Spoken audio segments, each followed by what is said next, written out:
You finally got it. The opportunity, the promotion, the relationship, the project you've been waiting for. And somewhere between getting it and keeping it, you blew it up. Maybe you didn't study the night before the exam that actually mattered. Maybe you told your partner you were fine when you weren't and watched things quietly fall apart. Maybe you had the presentation half done, then spent 3 hours reorganizing your desktop instead of finishing it. And here's the thing. You knew, in real time, you knew you were doing the wrong thing. Some part of you was watching yourself like a horror movie, going, "Don't go in the basement, don't go in the basement." And you went in the basement. That's not laziness, that's not stupidity, and it's definitely not some personal moral failing that makes you uniquely broken. What you just experienced has a name, a mechanism, and honestly, it makes a disturbing amount of sense once you understand what's actually happening inside your brain. This video is about self-sabotage, not in the vague, inspirational poster kind of way, but the real ugly specific behaviors that psychologists have actually studied. We're going to talk about why you do this, what's happening in your nervous system when it kicks in, and more importantly, what you can actually do about it. And I promise we're not going to wrap it up in a bow and tell you to believe in yourself. That's not how any of this works. So let's start at the beginning, with the behavior that probably describes more people watching this video than any other. Behavioral self-handicapping. Picture this. There's an exam coming up, or a big performance review, or a first date that actually matters to you. And instead of preparing, you don't. You stay up until 2 a.m. watching YouTube. You say yes to every social plan that week. You do everything except the thing. And then when it goes badly, and part of you almost expected it to, you have your excuse ready. Well, I barely studied. I was exhausted. I didn't really try. Psychologists call this behavioral self-handicapping, and it's way more calculated than it looks. Here's the insight. It's not about avoiding the work. It's about protecting something much more precious to you than a grade or a job title. It's about protecting your self-image. Think about it this way. If you've spent years telling yourself or letting other people tell you that you're smart, capable, talented, then an exam that actually tests that becomes terrifying. Because what if you try your absolute hardest, study for weeks, give it everything, and still fail? That doesn't just mean you failed the exam. That means the story you've been telling yourself about who you are might be wrong. That's not a bad grade. That's an identity crisis. So your brain, being the deeply irrational but surprisingly clever organ that it is, comes up with a workaround. Don't fully try. If you fail without really trying, you can always say, "But I didn't really try." The baseline stays intact. You're still smart. You just didn't try this time. Behavioral self-handicapping is essentially your brain creating a plausible alibi before the crime. I want you to think about someone, maybe you know them, maybe you are them, who's clearly one of the most naturally talented people in whatever room they walk into, the one who gets it fast, who can charm anyone, who teachers always said was so bright. And yet, this person is somehow always the one who almost made it, almost got the scholarship, almost closed the deal, almost finished the novel. They're not unlucky. They're protecting something, because if they truly went for it, really went for it, and came up short, the story would shatter. So they build in the handicap first. They party the night before the audition. They forget to send the follow-up email. They pick the fight with their partner right before the big meeting. And here's the dark irony. The fragile your internal self-esteem, the higher the pedestal you put yourself on internally, and the more desperately you need to sabotage anything that might topple you off it. Behavioral self-handicapping is almost always a sign of what psychologists call high but fragile self-esteem. High on the outside, hollow on the inside, and absolutely terrified to be tested. So what's actually happening in your brain when this kicks in? There are two main players here, and I want you to remember them because they're going to show up everywhere in this video. The first is your amygdala, the brain's alarm system. It doesn't think, it reacts, and it can't actually tell the difference between a tiger chasing you through a jungle and an email you haven't replied to in 4 days. To your amygdala, uncertainty is danger. The possibility of failure? That's the tiger. And when the tiger shows up, the amygdala screams, avoid, escape, do literally anything else. That's the part of you that opens Netflix when you should be writing. That's real. That's biological. The second player is a region called the Right Inferior Frontal Gyrus. I'm going to call it your brain's brake pedal, because that's essentially what it is.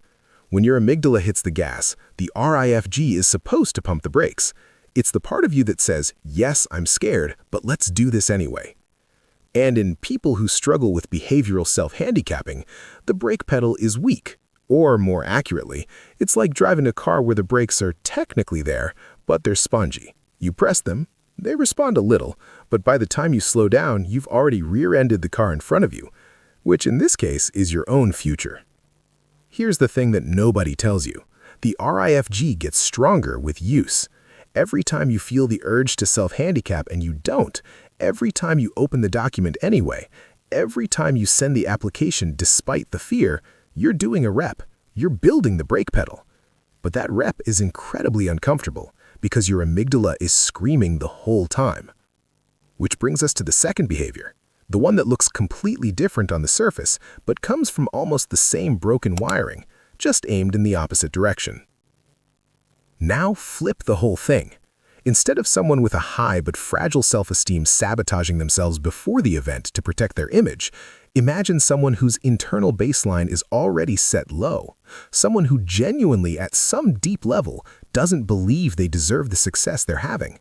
They got the promotion, they're getting the good feedback, people keep telling them they're killing it, and instead of feeling good about it, they feel wrong, off, like a fraud waiting to be found out.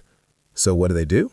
They start announcing their limitations before anyone asks, before anything goes wrong. Oh, I just got lucky. I'm actually terrible at this. I don't know why they picked me. Don't expect too much. I'm probably going to mess this up. This is called claimed self-handicapping, and it's the cousin of imposter syndrome, except with a very specific and strategic function. See, when you claim the handicap out loud, you do two things at once. First, you lower other people's expectations so you feel safer, less exposed, less likely to disappoint from a high height. And second, you give yourself an exit ramp. If things go wrong, well, you told them. You said you weren't ready. And if things go right, you don't have to update your self-image because you've already cushioned the win with enough disclaimers that it doesn't feel real. The core difference and why it matters. Here's what's fascinating about the gap between these two behaviors. Behavioral self-handicapping says, my baseline is high and I'm terrified of data that disproves it. Claimed self-handicapping says, my baseline is low and I'm terrified of data that disproves that. Two completely opposite self-images, two completely opposite behaviors. Same core problem, a brain that is allergic to accurate self-perception. Your brain, all of our brains, would rather be consistently wrong about ourselves than have to constantly revise who we think we are. The technical term for this is a prediction error, and your brain treats it like a system crash. When reality doesn't match the internal model, it's uncomfortable enough that the brain will contort reality or your behavior to avoid updating. This is why you can have the most confident person in the room sabotaging their own opportunities, and the most visibly anxious, self-deprecating person doing the exact same thing internally. They're both running from the same thing. The terrifying possibility of knowing themselves accurately. Pause for a second. Seriously, which one are you? Do you build excuses before things go wrong to protect a high image, or do you preemptively announce your failures before anyone can discover them to protect a low one? Because the management strategies are genuinely different, and if you misidentify which camp you're in, nothing we talk about in the rest of this video is going to stick. I'll give you a minute with that. So we left off in a slightly uncomfortable place, and I did that on purpose, because I want you to sit with something before we go any further. Most people who watch videos like this, about psychology, about self-improvement, about why we do what we do, consume them the same way they consume everything else, passively, nodding along, thinking, yeah, that's so true, and then going back to whatever they were avoiding before they clicked play. And I get it, I do it too. There's something weirdly satisfying about understanding your problem without actually having to change anything. It feels like progress. It isn't. So, if you identified with one of those two types from part 1, the person who builds excuses before things go wrong, or the person who announces their failures before anyone can notice them, I want you to actually hold that. Write it down if you have to. because everything we're about to talk about only works if you know which wiring you're dealing with. All right, let's keep going. The problem no one admits. Here's a thing that drives me slightly insane about most psychology content. They explain the why beautifully. They walk you through the amygdala, the threat response, the childhood patterns, all of it. And then they go, so just be more mindful, or challenge your negative thoughts. Cool, incredibly useful. Thank you. Because here's what actually happens when you're in the middle of a self-sabotage spiral. You don't have access to your rational brain. That's the whole point. The amygdala hasn't just rung the alarm, it's hijacked the building. Your prefrontal cortex, the thinking, reasoning, I know better part of your brain, is basically offline. You're running on pure threat response autopilot. Telling someone in that state to just think rationally is like telling someone having a panic attack to just calm down. Technically correct, completely useless. So the question isn't just why do we self-sabotage, it's what do you actually do in the moment when the urge hits and your brain has already left the chat? And this is where it gets interesting, because there are two tools backed by real research, not motivational fluff, that address this exact problem. Not the calm, reflective version of you sitting in a coffee shop journaling about your feelings, the panicked, avoidant, phone-in-hand version of you at 9 p.m. when the thing is due tomorrow. Let's talk about the first one. Urge surfing. I want you to think about the last time you felt a really strong physical urge to avoid something.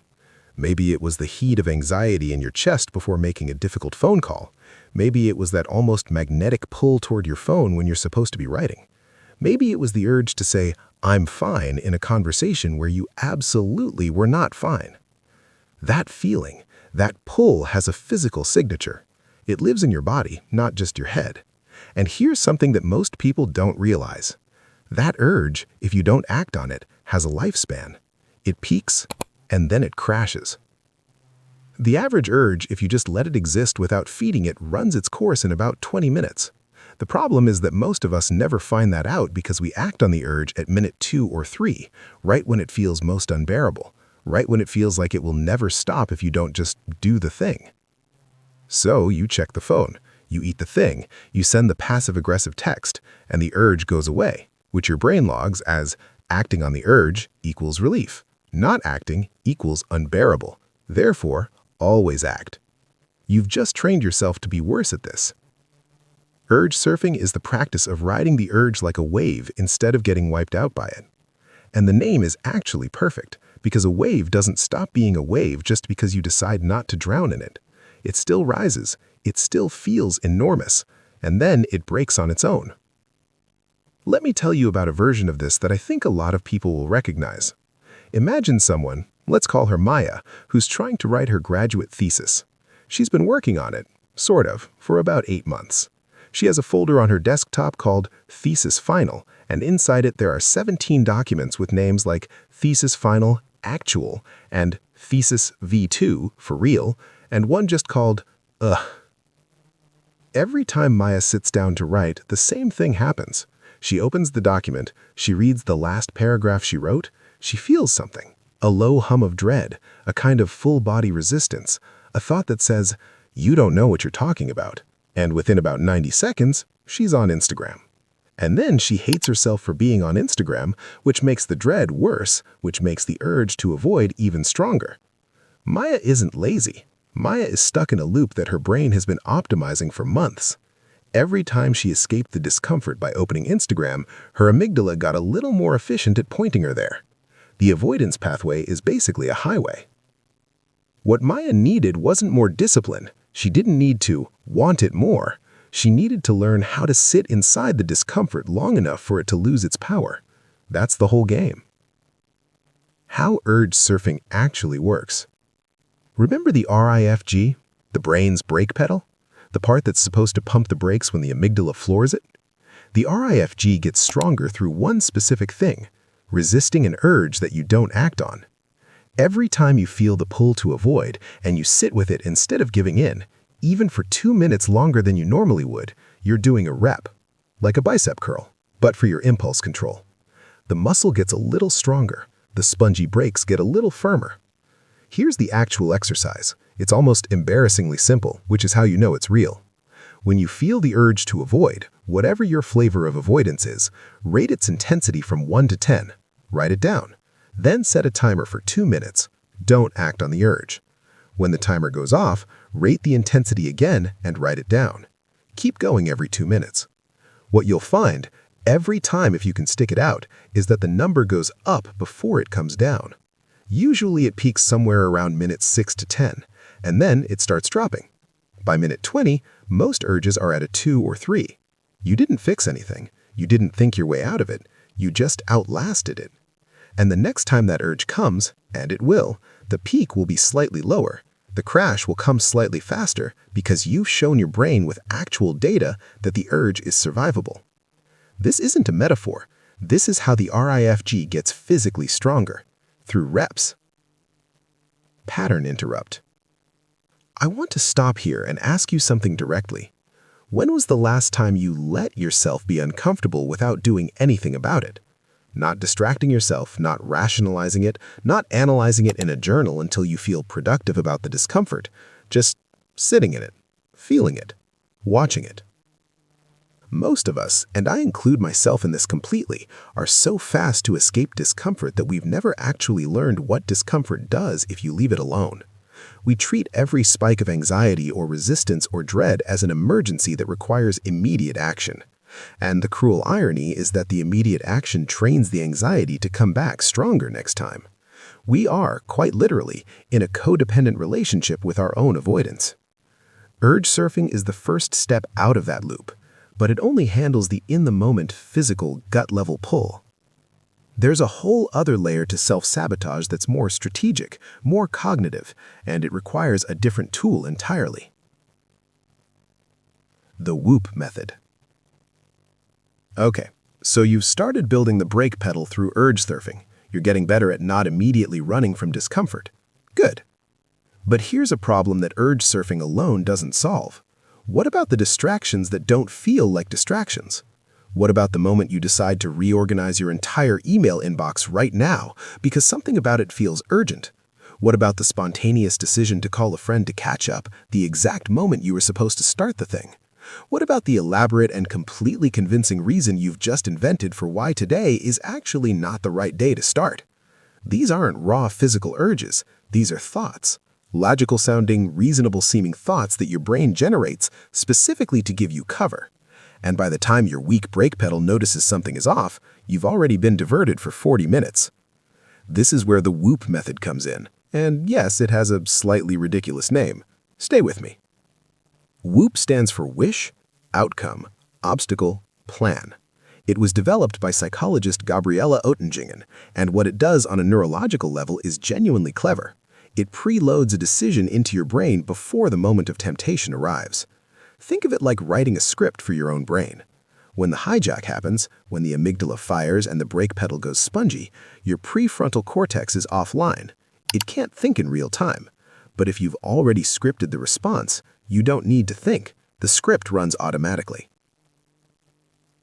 Marcus is a product designer. He's genuinely good at what he does. Everyone says so. He's been telling himself he'll start his own freelance business for 2 years. Every Monday morning, this decides it's the week. He writes it in his planner, he feels a small rush of motivation, and then somewhere between 10 a.m. and noon, his motivation evaporates, replaced by a vague but overwhelming sense that he should respond to some emails first, or that his portfolio isn't quite ready yet, or that the market is weird right now and maybe he should wait. And by Thursday, the goal has quietly dissolved back into next Monday. Marcus doesn't have a motivation problem. He has a gap problem. There's a gap between his intention, I will work on my freelance business this week, and the specific moment when an obstacle appears and his brain needs to know what to do. That gap is where self-sabotage lives. WOOP closes the gap. Here's how Marcus would use it. Wish, start my own freelance business. Outcome, the feeling of being my own boss, choosing my clients, building something mine. Obstacle, the exact moment every Monday morning when I tell myself the portfolio isn't ready and I open my email instead. Plan, if I feel the urge to check email before working on my business for 1 hour, then I will close my laptop, stand up, make a coffee, and come back to my business doc only. So we've been talking about mechanisms, the brake pedal, the scripts, the urges. And that's all real, and it all matters. But I want to shift something now, because everything we've covered so far has been about managing the self-sabotage in the moment, catching yourself mid-spiral and having a tool ready. And that's important. But it's also a little bit like mopping the floor while the tap is still running. The tap, the actual source, is the story your brain is telling about what failure means, about what other people see when they look at you, about what you fundamentally are underneath the performance. And until we look at that directly, you're going to need those tools every single day for the rest of your life, which is exhausting. And you already know that because you've probably already tried the discipline approach, the just push through it approach, the be harder on yourself approach. How's that going? Yeah, that's what I thought. So let's talk about the actual story, the one running underneath all of it. Cognitive diffusion. Here's a scenario. You're about to do something that matters to you. Send the pitch, have the hard conversation, submit the work, and right before you do it, maybe in the shower, maybe at 2 a.m., maybe in the 30 seconds before you hit send, a thought arrives. You're going to embarrass yourself. Or they're going to see right through you. Or the classic, who do you think you are? And here's the thing about that thought. It doesn't feel like a thought. It feels like a fact. It feels like someone who knows you very well, someone with access to all your private failures and your secret shames, has just read you the verdict. And because it feels like a fact, you treat it like one. You make decisions based on it. You pull back, hedge, over-explain, or disappear entirely. But here's the insight. Ready? That thought is not you. It's not even about you, really. It's a prediction generated by a brain that has pattern-matched your current situation to a past experience that felt dangerous and is now screaming the alarm. The thought feels like truth. It is not truth. It is your amygdala's best guess, filtered through every embarrassing memory you've ever had, dressed up in the language of certainty. Cognitive diffusion, a technique from acceptance and commitment therapy, is how you create distance between yourself and the thought, not by fighting it, not by replacing it with a positive affirmation, but by changing your relationship to it. The difference is subtle, but it's everything. Instead of, I am going to embarrass myself, you say out loud or on paper, I am having the thought that I'm going to embarrass myself. That's it. That's the whole move. I know, it sounds almost insultingly simple, but stay with me because what's happening neurologically is not simple at all. There's a concept in improv theater, and bear with me here because this is going somewhere, called the character and the actor. When a skilled actor plays a villain, they don't become evil. They inhabit the character fully. They feel the emotions of the character. They let it move through them.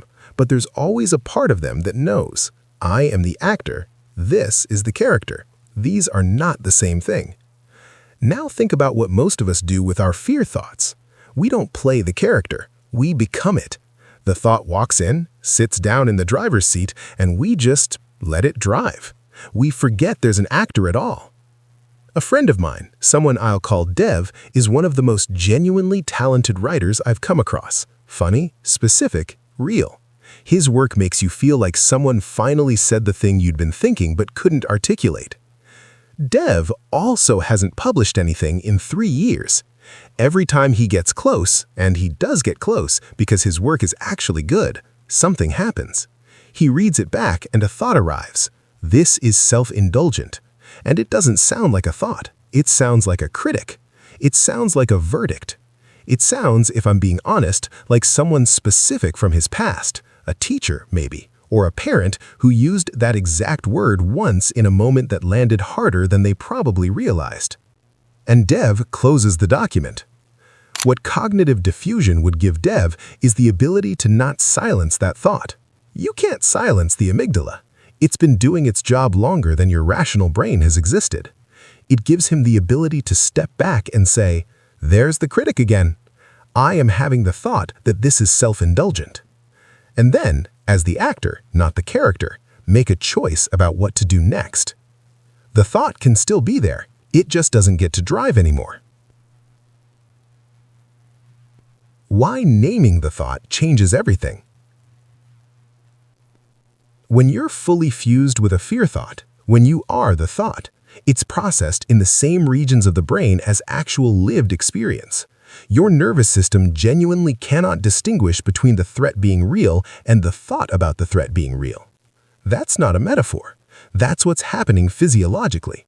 Your cortisol spikes. Your heart rate goes up. Your digestive system does that thing it does. Your body is preparing for an event that exists only as language inside your skull. When you create linguistic distance, I am having the thought that, you shift the processing. The thought moves from something you're inside to something you're observing, and that shift, small as it sounds, moves it from a survival response to something your prefrontal cortex can actually work with. You handed the keys back to the driver who knows where you're supposed to be going. One variation that works particularly well, especially if you're more visually inclined, is to draw the emotion as a character. Give it a name. Give it a face. Externalize it completely.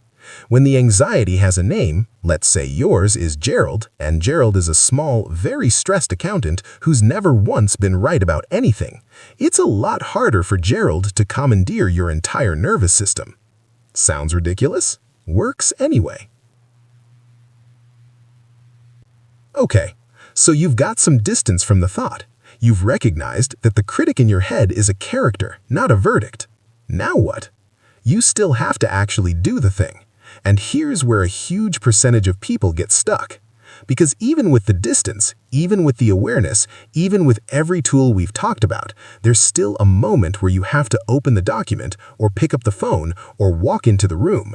And that moment has its own specific flavor of terror. Perfectionism. Not the Instagram version of perfectionism where you're very detail-oriented and thorough. The real version, the one where you cannot start because you cannot guarantee that what you produce will be good enough, where beginning feels like committing to a finished product that you're already certain will disappoint. This is the paralysis, and it's incredibly common, and almost nobody talks about what actually breaks it. The bad draft protocol does something that sounds counterintuitive but is psychologically precise. It removes the goal of being good entirely. Here's the exercise. Set a timer for 20 minutes. Your only objective, your literal, stated, written down goal is to produce the absolute worst, most embarrassing, most incoherent version of whatever you're supposed to be working on. Bad on purpose, aggressively bad. The kind of bad that would make your high school English teacher weep. That's the whole assignment. Think about what perfectionism is actually protecting. It's not protecting quality. Perfectionism, real perfectionism, produces almost nothing, which is the opposite of quality. What it's actually protecting is the gap between what you might produce and what you imagine you should be able to produce. As long as you haven't started, that gap doesn't officially exist. You're still theoretically the person who could write the brilliant thing, paint the brilliant thing, build the brilliant thing. The moment you start, you're producing evidence. And the evidence might not match the internal image, so you don't start. Here's what the bad draft protocol does to that logic. It collapses it. It makes the goal so low that starting becomes almost effortless. The amygdala, which was screaming about the possibility of inadequacy, has no response to try to be bad. There's no threat there. There's no identity at stake. You've essentially snuck past the security system by wearing a disguise. And then, almost invariably, something happens about 8 minutes in. You stop performing badness and start actually doing the work. Because the momentum has started, the threat response has quieted, and it turns out you know more about this than you thought. The bad draft becomes the real draft, not because you tricked yourself into genius, because you tricked yourself into starting, which was the only thing that was actually standing in your way. Paradoxical intention. What we're describing has a formal name in paradoxical psychology, a technique developed by Viktor Frankl, and the mechanism is elegant. Fear of a symptom amplifies the symptom. Anxiety about anxiety makes you more anxious. Fear of producing bad work makes the work worse because now you're writing with one eye on the work and one eye on the critic. When you intend the feared outcome, when you actively try to write badly, you sever the connection between the fear and the behavior. The amygdala has nothing to protect you from. The threat signal drops. And in the absence of the threat signal, your actual capability has space to show up. The bad draft protocol works because it's not a productivity hack. It's an anxiety intervention dressed up as a creative exercise. And the beautiful thing? You can use it for anything. The bad email, the bad phone call, the bad first conversation. Give yourself explicit permission to be terrible at it. Then just see what happens.